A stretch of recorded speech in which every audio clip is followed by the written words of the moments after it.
Subscribe now and press the bell icon. Never miss an update. नमस्कार, स्वागत है आपका आज की खबर पुरानी यादों में। मध्य प्रदेश की 28 विधानसभा सीटों पर होने जा रहे उपचुनावों के लिए प्रचार चरम पर है। वहीं उपचुनावों की तैयारियों के बीच नेता एक दूसरे पर आरोप प्रत्यारोप लगाते हुए जुबानी तीर चला रहे हैं और भाषणबाजी में नेता शब्द की मर्यादा भी भूलते जा रहे हैं।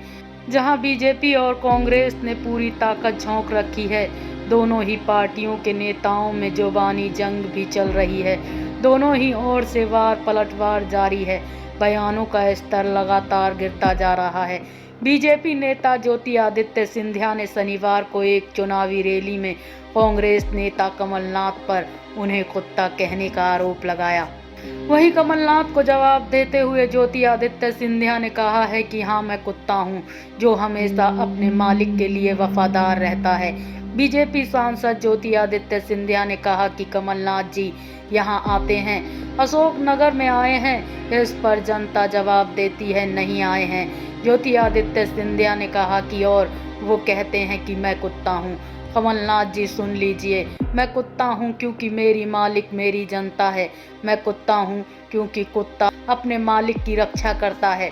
साथ ही ज्योतिरादित्य सिंधिया ने कहा कि कमलनाथ जी मैं कुत्ता हूँ क्योंकि अगर कोई भी व्यक्ति मेरे मालिक को उंगली दिखाए और मालिक के साथ भ्रष्टाचार और विनाशकारी नीतियाँ दिखाए तो कुत्ता काटेगा। उसे मुझे गर्व है कि मैं अपनी जनता का कुत्ता हूँ। बता दें कि शुक्रवार को अशोकनगर में आयोजित जनसभा में कांग्रेस नेता आचार्य प्रमोद कृष्णम ने अपने भाषण में कुत्ते का जिक्र किया था।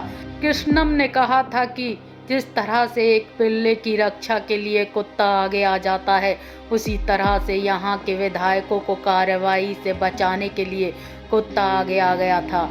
इस सभा के मंच पर कमलनाथ भी उपस्थित थे। माना जा रहा है कि उनका इशारा सिंधिया की तरफ था। इसके बाद आयोजित जनसभा में सिंधिया ने कमलनाथ पर इस बात का पलटवार किया। आपको बता दें कि मार्च 2020 में कमलनाथ सरकार के गिरने की सबसे बड़ी वजह थी ज्योतिरादित्य सिंधिया का कांग्रेस छोड़ बीजेपी में जाना। सिंधिया के साथ ही उनके समर्थक विधायकों ने भी विधायकी से इस्तीफा दे दिया था और उसके बाद बीजेपी का दामन थाम लिया था।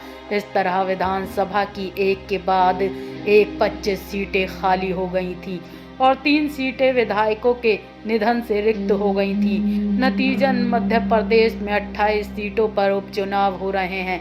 उपचुनावों के लिए वोटिंग 3 नवंबर को होगी।